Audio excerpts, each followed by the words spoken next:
Today, we are talking about Reve 2, a brand new flagship model that is probably the closest thing we have ever seen to an absolute Photoshop with an AI brain.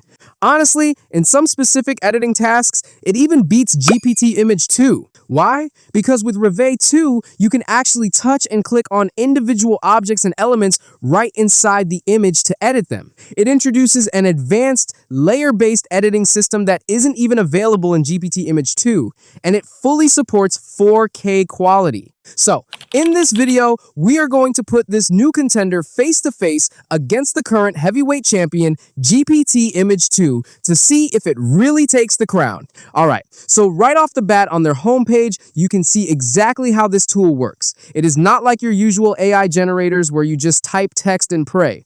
Here, you can literally hover over and click on any element in the picture, whether it's a laptop, a mug, a chair, or even a tiny little object in the corner, and edit just that specific part by adding a quick prompt. Because it automatically creates separate layers for everything, you get total, precise control over your image.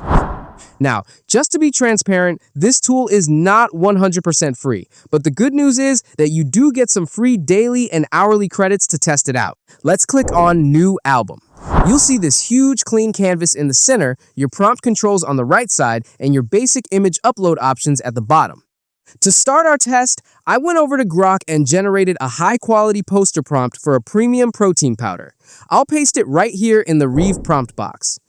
Before hitting generate, let's look at the preferences. I am going to set the number of images to 1, and for the aspect ratio, let's go with a cinematic 16:9. Now, look at the attachment settings. You get two really cool options here. Literal. This means the final AI result will be strictly and heavily inspired by your reference image. Inspiration. This lets the AI take some creative freedom and loosely adapt your reference. You can pick whichever fits your workflow. I'll hit generate, and man, look at this. The output looks really solid. And if you look closely at the side panel, it actually generated separate layers for this poster. This is exactly what makes Reve 2 completely different from other AI tools. If you click on an object, a tiny label pops up allowing you to edit it right there. Let's see how it compares to the king, GPT Image 2. Alright, let's compare the raw generation quality. If we look at the GPT Image 2 result, it absolutely kills it. The lighting and texturing look incredibly professional. But look at the Reve 2 result right next to it. Honestly, it performs equally well. It maintains the tiny details beautifully. It's actually tough to decide which one won this specific round. So let's explore some more examples on Reve 2. If you go to their Explore tab, you'll see what creators are making. Look at this highly realistic image of a water spray bottle sitting on a bed. I took the exact same prompt used for that spray bottle and ran it through ChatGPT using GPT Image 2. Here are the side-by-side results. In my opinion, the Reve 2 version actually looks significantly better and way more realistic here. The plastic and water reflections are just spot on. Now, let me show you how to actually edit an image using this Photoshop-style workflow.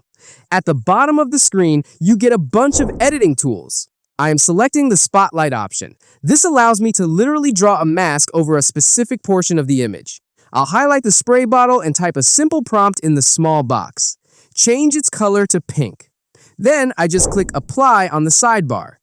Wow, look at that. It changed the color so smoothly. It didn't mess up the background, and it automatically adjusted the shadows and tiny highlights on the bed without me even asking it to. It genuinely feels like you are using an automated version of Photoshop. Let's try it on a portrait. We have this image of a girl. First, let's select her hair. Type change her hair to red, and boom, done instantly.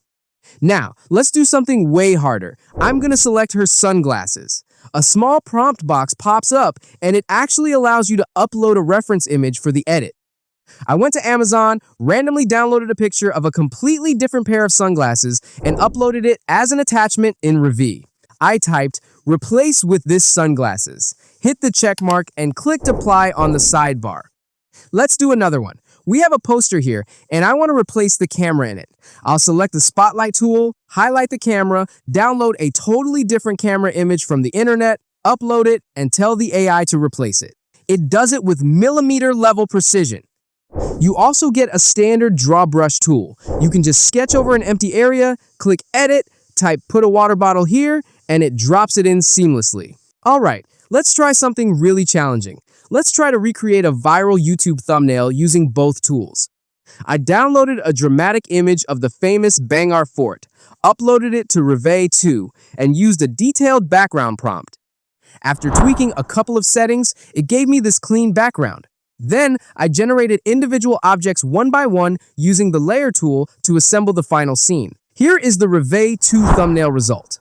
Honestly, it's pretty decent and definitely has potential.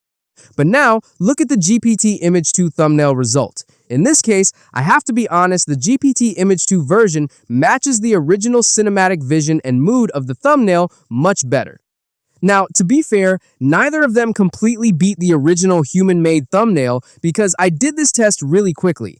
I am completely sure that if you spend an hour fine-tuning and editing in either tool, you can easily get a production-level thumbnail.